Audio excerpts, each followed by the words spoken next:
Today marks International Day of Persons with Disabilities. Well, steps have been taken to support those living with disabilities. Many people continue to fall through the cracks. CTV's Leathong reports. First Nation. Nico Papella is a living example of how a system can fail those who need it most. Having the tornado come in, it just caused a lot of havoc. He's a representative of people living with an intellectual disability. He's someone who's very engaged, even acting as the council president for Community Living Ontario. He'd been living on his own with some support when a tornado destroyed his home in 2022. I do get assistance from my local agency for doing certain things, whether it's simple like apartment maintenance, doing some stuff in the community. After the tornado, Nico received some immediate support. When government support ended, he had nowhere to go, and Nico became unhoused for a year and a half. It was the fact that there was no follow-up once I was leaving from the hotel to go into like different places like a bed and breakfast or another motel.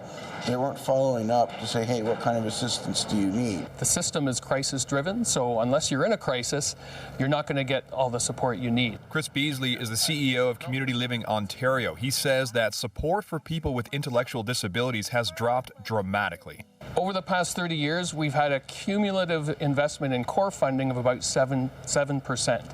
So when you think about the cost of living has gone up over 60% in that time frame. The result has been a fragmented system with nearly 40,000 people waiting for supportive housing. Homelessness is huge in our sector. In fact, when we look at shelters in Toronto, up to 30% of people who are in the shelter system have a developmental disability. So totally overrepresented in that population. And human trafficking, huge disproportionate amount of human trafficking. Last week, an ombudsman report titled Lost in Transition focused on what it calls the inappropriate hospitalization of adults with intellectual disabilities because there's no other supports available.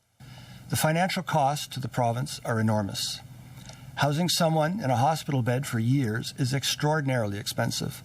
The Ombudsman's report made 24 recommendations to the Ministry of Children, Community and Social Services, and there remains a funding shortfall. I'm waiting To find supportive housing for my son. Community Living Ontario has launched a campaign called Waiting to Belong in the hopes of helping to fill some of that funding gap. Because he found support, life has improved for Nico, taking part in a ceremony at Durham Council to recognize the day. He was married earlier this year and is back in his own home, helping him move life forward. Like I was able to enjoy doing the things I wanted to do instead of having to constantly travel back and forth. But there are many people that Nico advocates for who have not been so lucky. Leathong, CTV News.